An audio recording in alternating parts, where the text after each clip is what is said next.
la France se vit et se représente trop souvent encore comme un pays homogène, doté d'une forte unité nationale, d'une culture spécifique, hautement distinctive, enracinée dans une histoire millénaire. Vous voyez, c'est le mythe de la France identique, fidèle à elle-même, qui s'enracine dans une histoire millénaire, dans une culture spécifique. C'est nos ancêtres les Gaulois. On a l'impression que c'est une anecdote, mais ça a été encore, on en a encore reparlé il n'y a pas longtemps de manière tout à fait sérieuse. Et c'est vrai que de l'étranger, la France est souvent perçue comme l'exemple même d'une nation unitaire fondée sur une politique et sur une conception assimilationniste de l'intégration nationale et de la citoyenneté. La migration, la diversité des origines, des cultures, des confessions n'est pas suffisamment valorisée, comme cela peut être le cas dans d'autres pays, les États-Unis, le Canada, le Royaume-Uni. Même si on l'a vu, ces pays ne sont pas non plus à l'abri de réactions hostiles à l'immigration, hostiles à la diversité, xénophobes et racistes, pour le dire directement. Alors, si on regarde un petit peu de manière plus précise dans l'histoire récente de la France, comment ces problématiques-là ont été posées, on peut dire que c'est jusqu'à dans les années 70, début des années 80, que la politique assimilationniste a prédominé. Cette approche assimilationniste a prédominé. Bon, elle était de mise au début du XXe siècle. D'ailleurs, l'assimilation nationale a joué non seulement en direction des immigrés, elle a d'abord joué en direction des populations locales, les paysans, les Basques, les Bretons, les Occitans, qui ont été fortement poussés à se fondre dans le creuset national, à oublier leur langue, leurs patois locaux, pour adopter la langue française, oublier leur culture, leurs identités territoriales locales, pour se fondre justement dans le creuset de la nation. Donc l'assimilation n'a pas joué uniquement en direction des immigrés. Elle a d'abord joué en direction des minorités nationales, locales. Souvent on cite par exemple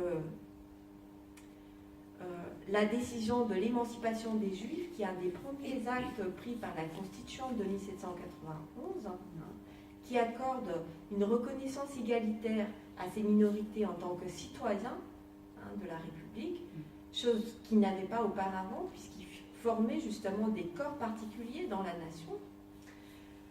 Donc l'assimilation nationale a d'abord joué en direction de ces populations, ensuite en direction des populations locales, paysannes, qui à la fin du XIXe siècle encore vivaient dans une forte autarcie, fortement repliées sur elles-mêmes dans des communautés locales, avec très peu de communication, très peu d'échanges entre ces différentes communautés extrêmement importants, qui a servi de levier puissant de brassage, de mélange des populations rurales, tout comme les migrations vers les villes, tout comme les migrations urbaines, qui là aussi ont favorisé les brassages, les mélanges, la mixité et donc l'assimilation.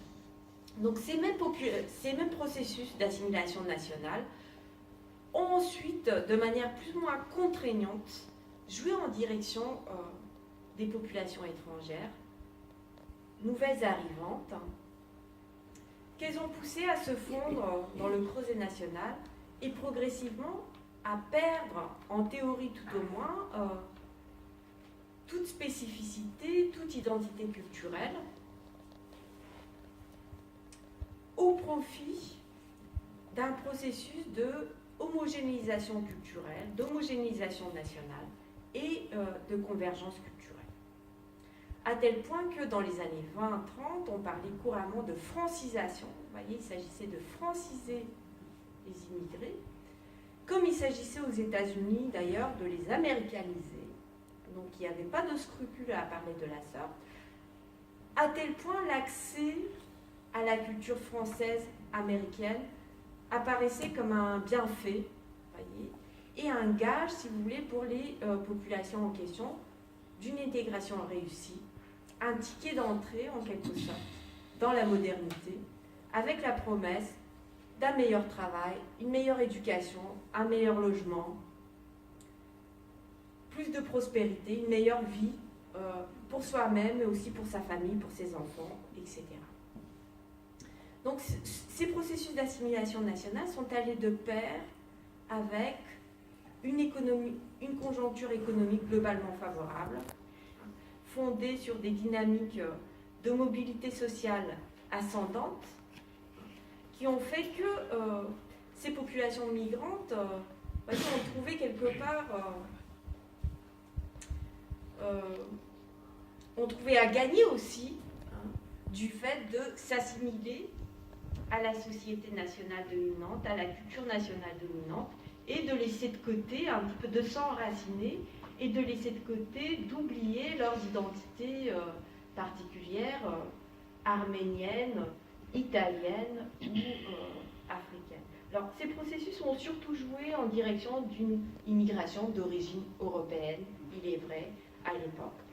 Et c'est la raison pour laquelle on entend souvent aujourd'hui, quand il s'agit justement de stigmatiser l'importance du phénomène migratoire, on entend souvent dire « oui, mais justement, ce qui s'est passé pour les Italiens, les Belges, les Portugais, regardez aujourd'hui comment ils se sont immigrés, comment ils se sont intégrés, pardon, ils sont vraiment l'exemple. » Ce que l'histoire a montré, c'est que ces immigrés italiens, polonais, arméniens ont fait face à leur arrivée aux pires préjugés, à une xénophobie très forte, à un rejet très fort, même s'ils étaient justement catholiques, ils étaient européens, ils étaient blancs de peau, etc., etc. Or, ils ont subi le racisme. Ils ont subi le racisme très fortement, de la même manière, certes selon des modalités différentes, que des populations d'une migration plus récente font frais aujourd'hui de ces mêmes sentiments, de ces mêmes attitudes de rejet, de crispation identitaire, de xénophobie, de racisme. Que je cite juste une anecdote et puis on va parler plus de la diversité, de la question des étudiants en mobilité. Mais pour terminer sur cette mise en perspective historique, donc, dans les années 30, paraît un ouvrage qui s'intitule « L'évasion », par un auteur français, Louis Bertrand de mémoire, donc l'évasion, qui vise les immigrés italiens, stigmatisés pour leur conduite, pour leurs coutumes culturelles, alimentaires, pour leur religion, parce qu'à l'époque, la classe ouvrière française est très fortement déchristianisée. Donc le fait que les immigrés soient croyants et pratiquants ne les aide pas à s'intégrer, bien au contraire. Stigmatisés également pour leur sexualité, comparée à des sauterelles. Voyez. Donc on trouve là tous les clichés, tous les stéréotypes qui sont en général attribués, assignés aux nouveaux venus. Et ce qui montre aussi les études de ces phénomènes migratoires, c'est qu'en général, un immigré chasse l'autre. Dès qu'une nouvelle vague migratoire se produit, la précédente devient plus intégrée, plus acceptable, mieux vue, plus valorisée. Et donc c'est le dernier arrivé qui va cumuler, si vous voulez, toutes les perceptions négatives et tous les stigmates. Alors même que ces immigrés italiens des années 20 et 30 étaient majoritairement issus du nord de l'Italie, c'est-à-dire c'était une population urbaine, très proche de la population française, et ben, ils ont quand même souffert fortement des attitudes de rejet et de xénophobie. Donc, contexte politique assimilationniste qui a été à partir des années 70 quand même rejeté, idéologiquement rejeté, politiquement rejeté, en France mais aussi dans d'autres pays du monde, avec l'idée on n'a plus à demander à ces migrants d'oublier leur langue, leur identité, leur culture. On n'a plus à leur demander de devenir franco-français, citoyens lambda de la collectivité nationale, sans aucune attache, sans aucun lien particulier avec leur diaspora, leur collectivité. il y a une sensibilité nouvelle qui se développe petit à petit à partir des années 70, qui a été confortée, renforcée, si vous voulez, par des mouvements de contre-culture, comme Mai 68 en France, et puis par toutes les revendications régionalistes qui sont développées dans les années 70, qui ont dénoncé justement le pouvoir assimilationniste, ethnocidaire, comme on a dit, de l'État national, qui a écrasé les identités particulières, qui a écrasé les cultures particulières pour faire valoir uniquement la culture majoritaire et la culture nationale. Donc, lutte, mouvement régionaliste, lutte pour les indépendances dans les territoires et les pays colonisés, mouvement pour l'émancipation des femmes, donc un ensemble de mouvements sociaux qui a finalement contribué également à politiser d'une manière inédite cette question de l'immigration et de la diversité culturelle qui s'enracine dans ces mouvements migratoires. Alors en France, je vais voir le temps qui me sort. Il y a aussi, à partir des années 80, il y a eu aussi, si vous voulez, des événements politiques qui ont contribué fortement à lever le voile sur la question de la migration et à politiser fortement ces enjeux, chose qui ne l'était pas du tout auparavant. C'est-à-dire, avant les années 80, l'immigration, la diversité, ce n'était pas des sujets de débat social-politique. La représentation qui prédominait dans l'opinion nationale était celle de l'immigré comme étant quelqu'un dont la présence est temporaire sur le territoire national. C'était majoritairement la figure du père de famille d'origine maghrébine qui est là de manière temporaire, qui est célibataire, qui travaille, qui fournit une main-d'œuvre d'appoint à l'économie française, mais qui a vocation à repartir chez lui. Donc je dis immigration maghrébine, à plus forte raison immigration africaine de l'Afrique subsaharienne. Donc invisibilité de ces immigrés, souvent logés, ségrégés, aux marges de la ville, dans des foyers, dans des habitats collectifs, fortement ségrégatifs, donc que l'opinion publique ne voit pas, ne connaît pas, ne cherche pas à connaître. Donc l'immigration est un non-sujet avant la décennie des années 80. Et c'est justement au moment des années 80, petit à petit, qu'on observe une politisation de ce questionnement sur l'immigration. Quel droit pour ces populations, immigrées ou issues de l'immigration? Quelle égalité? Que vaut la promesse républicaine de l'égalité qui leur est faite? Donc c'est un questionnement nouveau qui émerge à la faveur de mesures phares qui ont été prises par la gauche, par le Parti socialiste qui arrive au pouvoir en 1981 avec l'élection de François Mitterrand, et puis à la faveur aussi de mobilisation de ces populations avec notamment les marches pour l'égalité, dont la première se déroule en 1983, et donc qui vont porter sur la scène publique la question de la discrimination, du racisme, de l'égalité juridique, mais aussi beaucoup plus réelle, sociale, de ces populations, soit migrantes, soit issues de l'immigration. Alors, une mesure phare que j'aimerais rappeler, c'est le rétablissement du droit d'association pour les associations d'étrangers, c'est-à-dire celles qui comptent dans leur conseil d'administration une proportion importante d'étrangers. Donc, rétablissement du droit d'association en 1981, c'est une des mesures importantes qui ont été menées justement par la gauche. La France ayant jusque-là un des régimes juridiques les plus restrictifs en matière de droits personnels, de liberté individuelle, que ce soit droit d'association, que ce soit droit de mariage. Parmi les pays européens, la France pratique un des régimes juridiques les plus restrictifs.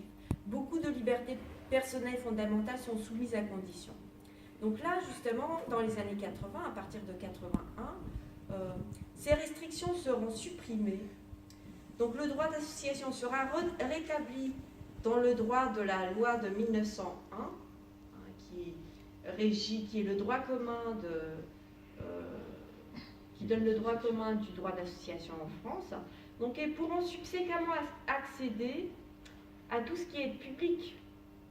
Aujourd'hui, ces associations d'immigrés ou issus de l'immigration sont soutenues par l'État, sont soutenues par les villes, les collectivités, à juste titre, par les pouvoirs publics, parce qu'elles sont en effet un levier essentiel de la diversité en France. Elles sont un levier essentiel de la diversité, de sa valorisation et aussi de toutes les actions de communication, de dialogue interculturel qui se sont petit à petit et en parallèle développées. Alors il faut en même temps le dire, d'autres actions avaient été envisagées dans le même sens, c'est-à-dire pour améliorer la qualification civique et politique des immigrés et des descendants d'immigrés.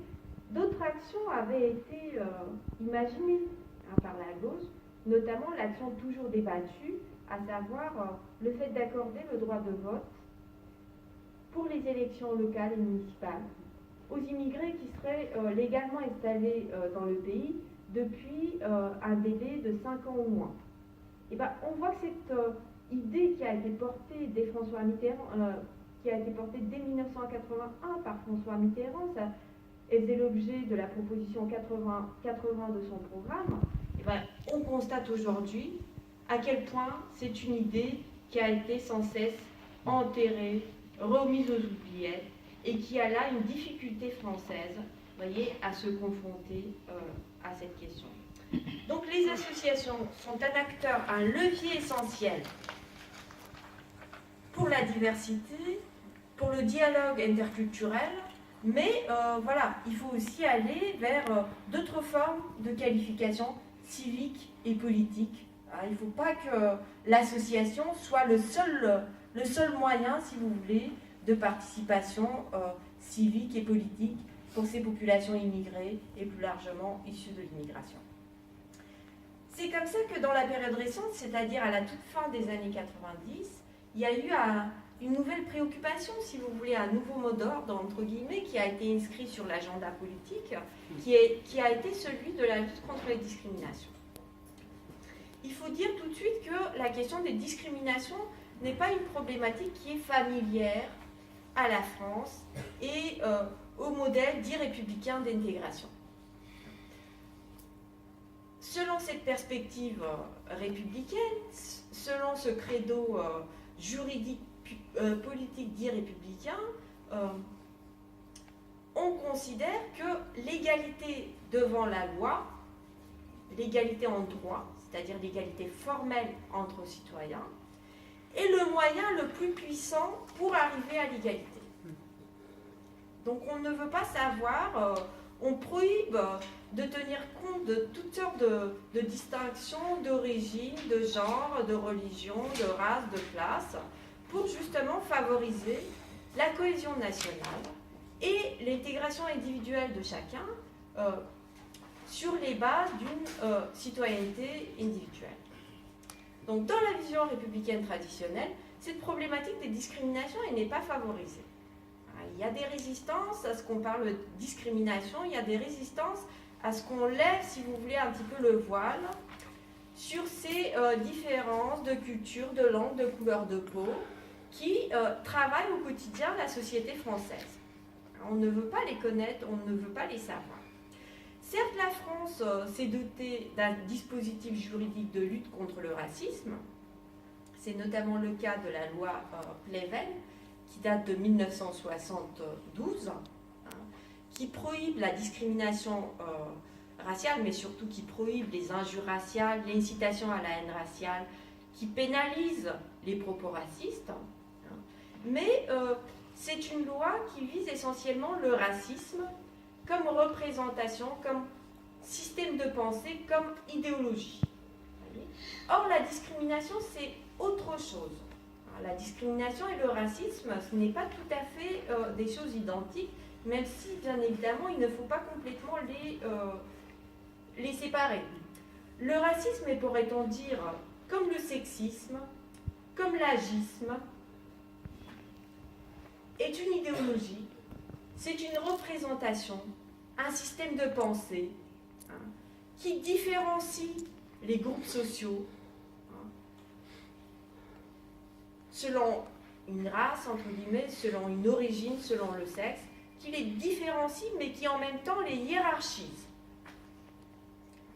Donc c'est un système de pensée différentialiste qui hiérarchise les groupes sociaux et qui aboutit aussi à expliquer leur comportement par un déterminant qui est censé jouer un rôle prépondérant. Vous voyez, on explique tout par le sexe, vous êtes complètement défini par votre sexe, vous êtes complètement défini par votre origine, par votre couleur de peau, par votre religion, etc. Donc c'est un système de pensée déterministe qui explique complètement les comportements sociaux par une origine réelle ou présumée. Qu'est-ce que la discrimination alors? La discrimination, on pourrait dire, c'est du racisme en acte. Donc ce n'est pas uniquement un préjugé, ce n'est pas uniquement un système de pensée qui pense que les races sont inégales et inégalement dotées, etc. C'est un système de pensée qui conduit à traiter dans les pratiques, de manière très concrète, routinière, quotidienne, des populations, des individus moins favorablement que ne le sont d'autres personnes, d'autres groupes sociaux, d'autres individus. Donc la discrimination a un côté pratique, voyez, et se révèle dans l'accès à un emploi, l'accès à un logement, une promotion au travail, etc., etc. Donc là, finalement, l'approche, le modèle français d'intégration, il se trouve moins bien, si vous voulez, outillé, moins bien équipé pour combattre justement ces inégalités pratiques, routinières, quotidiennes, dans l'accès à toutes sortes de services. Pourquoi il est moins bien placé? Parce que justement, il ne souhaite pas reconnaître la prégnance de ces identités particulières dans la société.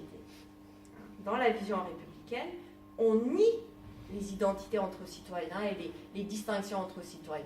Donc, difficulté à tenir compte, donc, de manière concrète, en termes de politique publique, en termes d'action publique, en termes de citoyenneté, de ces discriminations qui traversent, qui rongent le tissu social et qui nuisent très gravement à la cohésion de la société. Donc, je le disais tout à l'heure, c'est finalement sous impulsion européenne qu'à la fin des années 90, la France va se saisir de cette problématique de la lutte contre les discriminations et donc va adopter une première loi en 2001 qui propose de lutter contre toute forme de discrimination, quel que soit également le domaine pris en compte, que ce soit le travail, l'éducation, mais également la santé, le logement, la fourniture de biens et de services, etc. etc.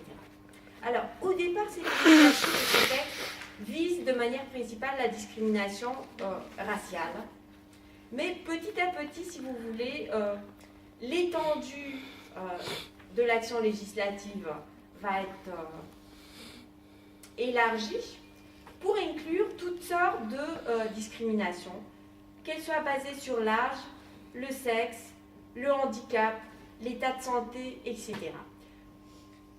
On compte aujourd'hui, dans la loi française, 23 critères, en tout cas plus de 20 critères de discrimination prohibés par la loi, dont plusieurs critères liés à l'origine, à l'identité ethno-raciale, mais pas seulement. Alors, en parallèle avec la mise en place de ce dispositif juridique et politique antidiscriminatoire pour se mettre en conformité avec la loi européenne et puis avec la loi française de 2001, il y a eu également plusieurs actions, plusieurs enquêtes qui ont été menées. Il y a eu une sensibilité nouvelle, et là je vais vous donner quelques chiffres qui vont nous intéresser, j'en doute pas.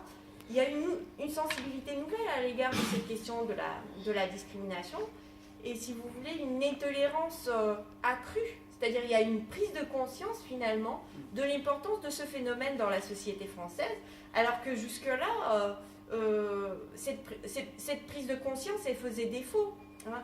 Et j'ai fait tout à l'heure référence à la loi Pleven de 1972, où Donc Pleven, c'est un ministre donc, qui introduit cette loi et qui, dans son discours à l'Assemblée nationale, dit « Je suis convaincu que la France fait partie des nations les moins discriminantes au monde ». Vous voyez, il est convaincu en 1972 qu'en France, il n'y a pas de discrimination, ou vraiment à la marge, et que le peuple français fait partie des peuples les moins racistes au monde. Je cite. Vous voyez, donc vraiment, il fallait une prise de conscience.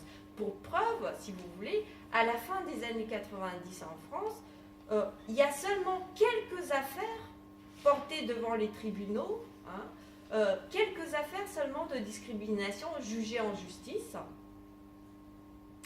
alors que à la même époque, on compte plus de 2000. Ça peut être le sexe, ça peut être la résidence, ça peut être justement la couleur de peau, un nom à consonance étrangère, une religion supposée, par exemple, etc.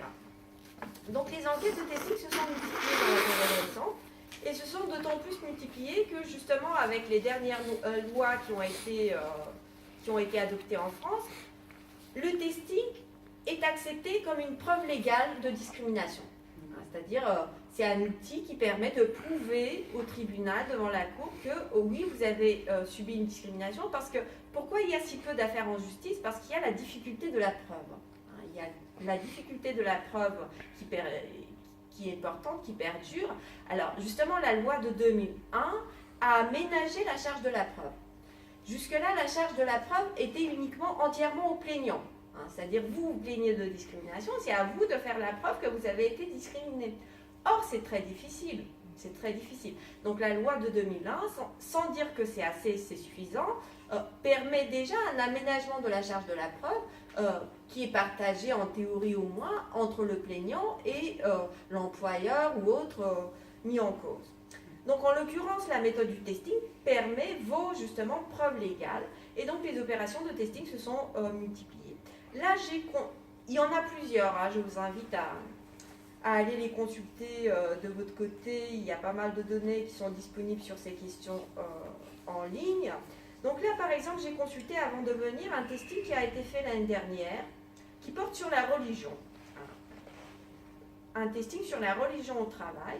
Et donc, c'est un testing qui a été conduit par une économiste en association avec l'Institut Montaigne. Donc, plusieurs CV ont été testés selon le critère de la confession religieuse, donc de l'appartenance religieuse, de la confession. Et donc, pour chacun des candidats, bon, je ne rentre pas dans le détail, ça serait un peu long, mais l'étude est disponible sur Internet, vous pouvez la consulter. Bon, grosso modo, c'est la consonance des noms et des prénoms qui indique une appartenance, une identification religieuse supposée. Les candidats s'appellent Mohamed. Alors, quel était le prénom féminin donc qui indiquait la religion musulmane? C'est Samira. Mohamed, Samira, Nathalie, Michel, Esther et Dov, puisque la religion juive a été également testée. Et donc pour ces candidats, un CV identique a été construit, où ils étaient tous en fait immigrés en provenance du Moyen-Orient, avaient fait leur scolarité en France de manière importante, avaient été tous étaient français, donc de nationalité française, et donc en plus du prénom, le parcours indiquait également l'affiliation religieuse, c'est-à-dire on pouvait retracer à travers le parcours s'il s'agit de quelqu'un qui est d'allégeance catholique ou juive ou musulmane, etc., en plus de la connotation des prénoms. Donc je vous donne rapidement les résultats. Pour décrocher un entretien, Nathalie doit envoyer 4 CV. C'est là où le taux de réussite est le plus important. Donc, Nathalie, c'est la mieux traitée entre guillemets. Nathalie doit envoyer 4 CV. Michel doit envoyer 5 CV. Esther doit envoyer 5 CV également. Dov doit envoyer 7 CV. Mohamed doit envoyer 20 CV. Vous voyez, donc 5 fois plus. 5 fois plus que Nathalie. Donc, si vous voulez, les chances de décrocher un entretien sont 5 fois moins importantes pour Mohamed que pour Nathalie. Donc effectivement, là, ça indique un taux de réussite, un décalage considérable, une chance de réussite nettement moins forte pour les candidats minoritaires. Et donc, en l'occurrence, puisque c'est le critère qui a été testé, supposé de religion musulmane. Alors après, il y a d'autres chiffres. Là, j'ai trouvé un autre chiffre donc, qui indique 20% de taux de réussite dans la recherche d'un emploi, donc pour les majoritaires, contre 7% de taux de réussite pour les minoritaires les moins favorisés. Donc vous voyez, c'est pas tout à fait, c'est pas identique, hein, c'est pas 1 sur 5. Bon, les chiffres diffèrent selon ce qui a été testé ou pas, mais ça va du simple au triple, voire du simple au quadruple et au quintuple. D'autres données, donc plus globales, le taux de chômage des descendants d'immigrés d'origine africaine de moins de 25 ans est de 42%. Le même taux de chômage donc pour les natifs de moins de 25 ans est de 22%. Donc, vous voyez le double. Le taux de chômage est double pour les descendants de populations originaires de l'Afrique et plus particulièrement originaires d'Afrique subsaharienne, parce que c'est là où effectivement les taux de réussite sont les moins importants et c'est là où le taux de chômage est le plus important. Alors les pouvoirs publics, et je vais conclure par là, à la suite donc, de tous ces débats, tous ces questionnements, à la suite des avancées législatives, ont donc décidé à œuvrer dans la période récente. Alors là, on est vraiment pour le coup dans la période récente, hein, puisque c'est à partir des années 2000 seulement, vous voyez, que émerge progressivement une prise de conscience et qu'émerge progressivement l'idée qu'il faut faire quelque chose. Il faut faire quelque chose pour favoriser le vivre ensemble, pour valoriser la diversité, etc., etc. Et donc pour conclure, on pourra en discuter, la manière dont notamment les employeurs, les acteurs économiques se sont saisis de cette question de la discrimination au travail a été de dire désormais nous allons travailler sur la diversité. La diversité est une richesse collective, il faut valoriser la diversité, c'est un atout compétitif pour l'entreprise. Il faut que, vous voyez, récemment il y a une étude que j'ai pour ma part plutôt appréciée parce que pour une fois ça sortait un petit peu de la rhétorique seulement, la diversité c'est une richesse, etc., etc. Mais tout en restant un petit peu dans cet univers un peu marchand, on va dire économique, c'est une étude qui a été réalisée pour chiffrer le coût de la discrimination. Donc c'est un rapport récemment remis par le Centre d'analyse stratégique de PIB. Plusieurs points de PIB à récupérer, à rattraper, si on met fin, si vous voulez, à ce phénomène de discrimination qui a un coût individuel pour la personne, hein, qui subit, si vous voulez, un rejet, une exclusion, avec un coût psychologique énorme, avec un coût également social, hein, en termes de d'insertion personnelle. Bon, quelles sont mes chances aujourd'hui, hein, quid de l'égalité des chances? Qu'est-ce que je vais pouvoir faire de ma vie? Quelles sont mes chances de décrocher un emploi?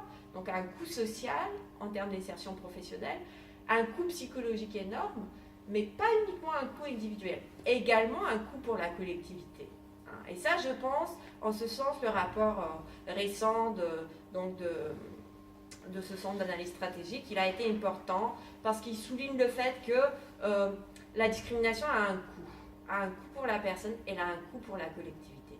Et en ce sens, je pense que cette manière de raisonner, elle est plus pertinente, elle apporte davantage que celle qui est davantage mise en avant par les employeurs, les hommes et les femmes d'entreprise, qui consiste à dire la diversité, c'est un atout de compétition, c'est une richesse, etc., etc. C'est un avantage marketing. Vous voyez la manière dont la question de la discrimination a été reprise souvent par les entreprises au travail, ça a été de dire, oui, la diversité c'est bien, c'est un atout de marketing. Plus on va avoir des équipes diversifiées, plus on va pouvoir anticiper sur le comportement client, sur les attentes du consommateur, plus on va pouvoir s'adapter au marché et plus on va maximiser nos bénéfices. Bon, d'accord.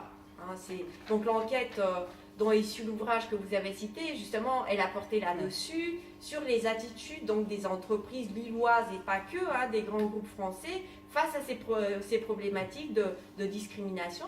Et donc les acteurs économiques se sont montrés très soucieux hein, de dire nous, la discrimination, on ne veut pas tellement en entendre parler parce que c'est un langage qui est fortement culpabilisant pour l'entreprise.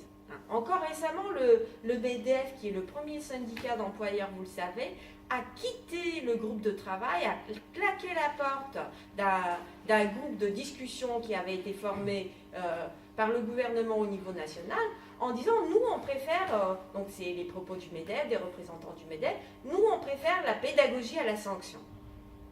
Donc il y a encore une réticence hein, dans ces milieux-là à reconnaître qu'il y a du racisme, qu'il y a de la discrimination au travail.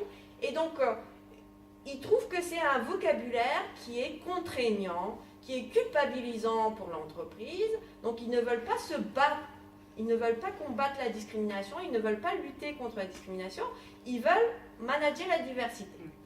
Bon, pourquoi pas manager la diversité si vous voulez, mais il me semble qu'on ne peut pas faire l'économie, si vous voulez, d'une prise de conscience du fait qu'il y a du racisme, du fait qu'il y a de l'exclusion, du fait qu'il y a de la discrimination. Parce que, à force de vouloir s'en sortir en positivisant toujours, en euphémisant ces problématiques-là, à un moment, on arrive à un point d'achoppement. Et c'est ce que montre justement notre étude. Je vais vous dire rapidement quels sont un petit peu les blocages que nous avons identifiés dans ces politiques entrepreneuriales. Alors tout d'abord, la première limite, la première difficulté importante, c'est un petit peu ce que j'évoquais tout à l'heure, c'est la diversité sans la solidarité. C'est la diversité sans l'égalité, c'est-à-dire c'est la diversité Benetton, qui est une diversité d'images.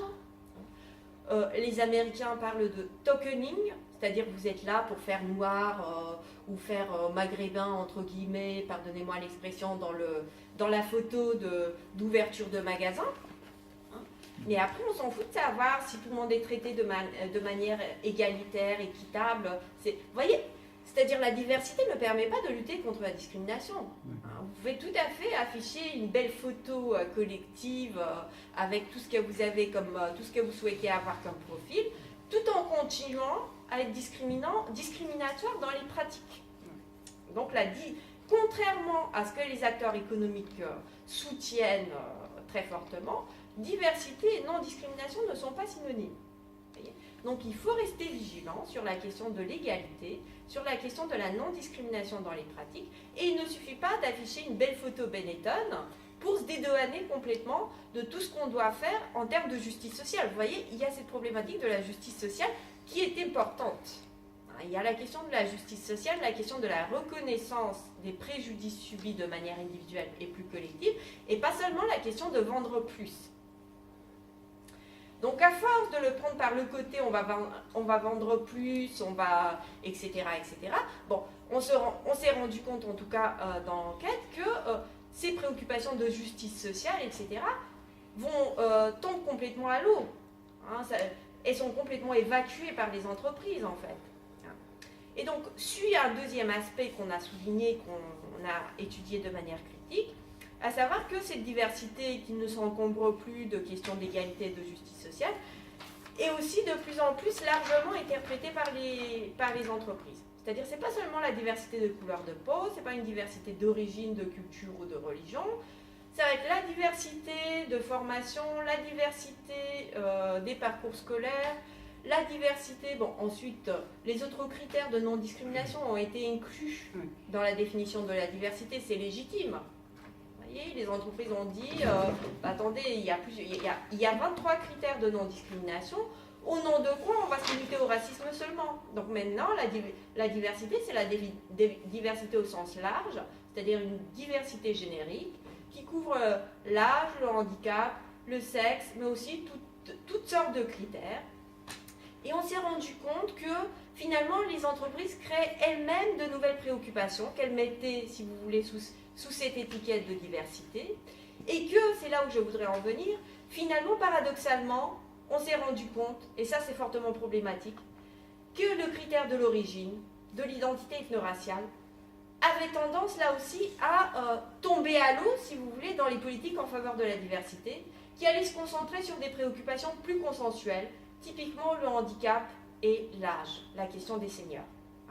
C'est pas pour dire que l'âge et le handicap ne sont pas des problématiques légitimes, elles le sont, ô combien.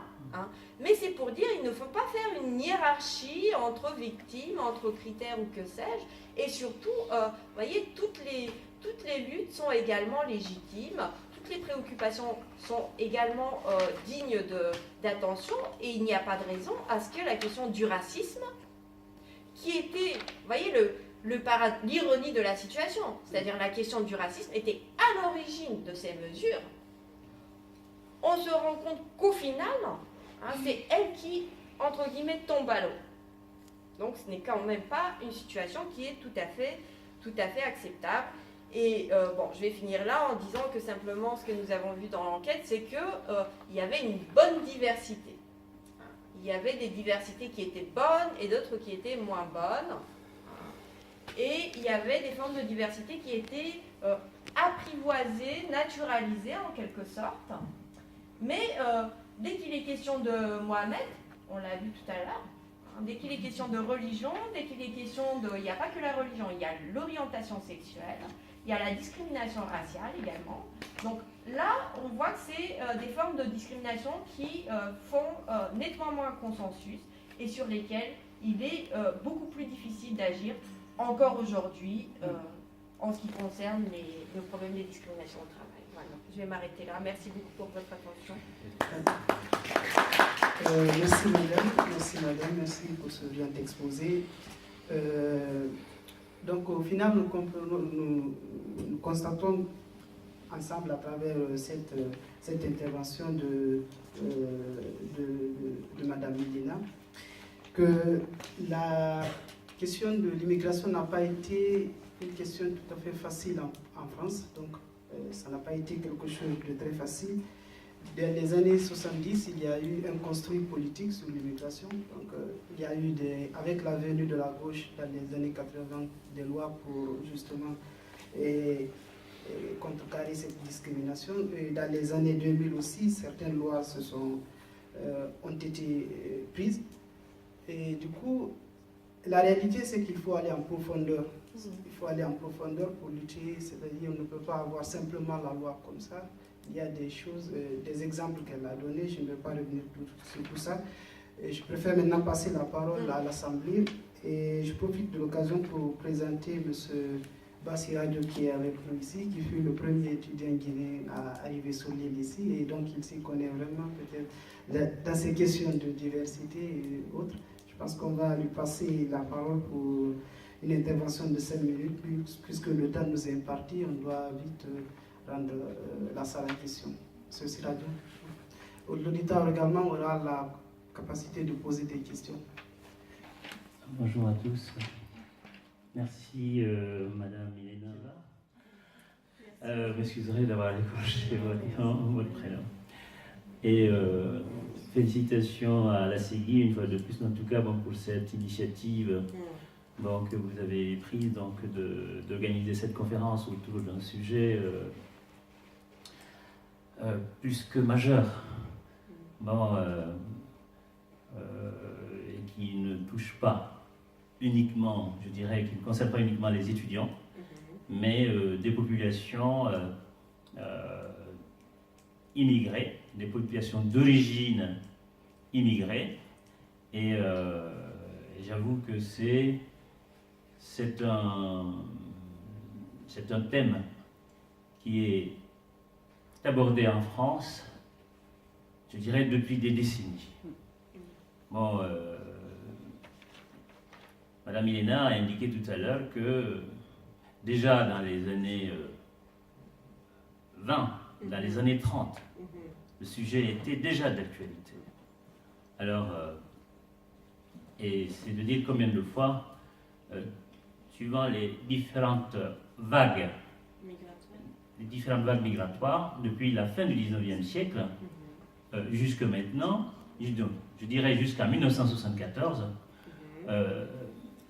chaque nouvelle vague a connu presque exactement les mêmes problématiques en termes d'expression du racisme, de la discrimination, des phénomènes de rejet, de xénophobie, etc. Le même phénomène vous avez parlé des Polonais, vous avez parlé des Belges, des Italiens. Bon, parce que les premières formes d'immigration sont originaires des pays du Nord.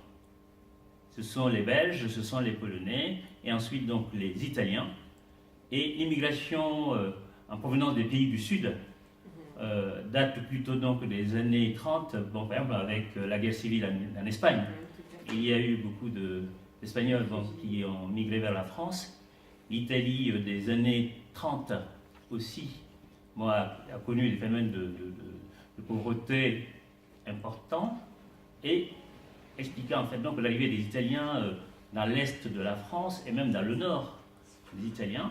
Tout à fait. Et vous avez aussi donc les Portugais, avec la dictature, etc. Ils s'étaient installés aussi au Portugal, etc. Alors, l'immigration la plus récente, relativement récente, celle qui est originaire donc des pays d'Afrique. Je veux parler de l'immigration économique. Parce que vous avez évoqué la participation des Africains, soit du Nord ou du Subsaharien, à la Première Guerre mondiale, mais aussi pendant la Deuxième Guerre mondiale. Et en même temps, non mais j'avoue que j'ai assisté à beaucoup de conférences, mais c'est un sujet que votre exposé, votre intervention je dirais, est très pertinente et éclaire vraiment tous les étudiants qui sont ici, je le pense en tout cas, sur à la fois l'historique de l'immigration, et deuxièmement, comment chaque population qui arrive, quels sont les problèmes auxquels ces populations ont été confrontées, et à chaque fois, alors, mais encore, ici, licence, maîtrise, DEA, contrôle de gestion à Paris, j'ai décidé de revenir dans le Nord pour travailler en entreprise. Eh bien, un inspecteur qui m'a dit une chose, que je n'oublierai jamais. Monsieur Ba, avec vos références, vous ne devriez pas avoir de difficulté à trouver un emploi de cadre en entreprise. Et j'étais suivi par un inspecteur. Toutes mes demandes, tout était, le CV, la lettre de motivation, etc., tout était correctement fait. Et je correspondais parfaitement à différentes offres d'emploi. Et devant la difficulté que j'ai eue justement donc à décrocher un emploi, l'inspecteur de l'ANPE m'a dit, écoutez, ce ne sont pas vos compétences qui sont en jeu, ce sont vos origines.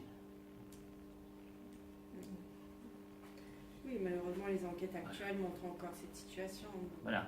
C'est tout à fait Alors, le témoignage qu'on a. Et c'est là justement où j'ai pris conscience qu'il y avait un critère qui apparaissait dans les offres d'emploi, mais qui restait à la discrétion des employeurs, c'est l'expression BBR.